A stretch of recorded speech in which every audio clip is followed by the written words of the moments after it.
Woodridge is an interesting place. Bladensburg Road is actually the first authorized toll road in the country. So that goes back to 1814. And Congress actually chartered it, and it was to connect Baltimore to the permanent seat of government so that members of the House and the Senate could easily get to Congress. Clark Mills came between 1840 and 1845. He was a sculptor. He cast the statue of Andrew Jackson and George Washington. So he needed a larger place to be able to do larger statues. And so when the opportunity came to do the Statue of Freedom at the Capitol building, Woodridge was perfect. He built his foundry where the present-day Metro Bus garage is. The original Statue of Freedom was constructed in Italy. It was transported to Washington. Clark Mills had an enslaved apprentice named Philip Reed.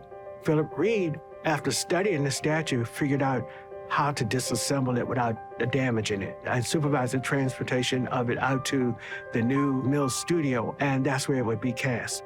Philip Reed is the only enslaved person who worked on the Capitol. It's documented that his ex is on this pay voucher. When the Civil War was over, there was expectation that a lot of troops would leave Washington. They didn't. So the railroad community started to show up.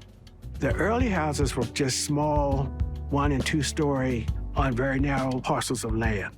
Larger houses came in 1914 when the subdivisions were set up. White folks had moved out here and they brought their own prejudices and predispositions on who could live here and who they wanted around them, and they wrote them into the deeds.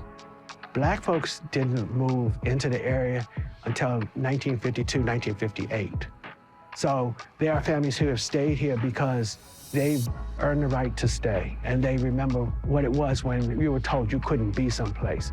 The saying is, in Woodridge, a good community getting better. So it is always evolving.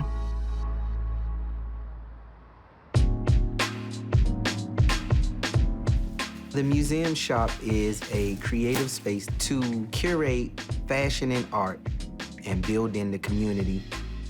Back in the late 80s, early 90s, streetwear brands meant so much to the city, but we saw that none of those stores were here anymore. So we sat down and we was like, man, maybe we can do our own store. In May 2016 is when we dropped our first item, which was the hat, and we sold out fast. The multicolor logo has the colors of our Metro rail system here in DC.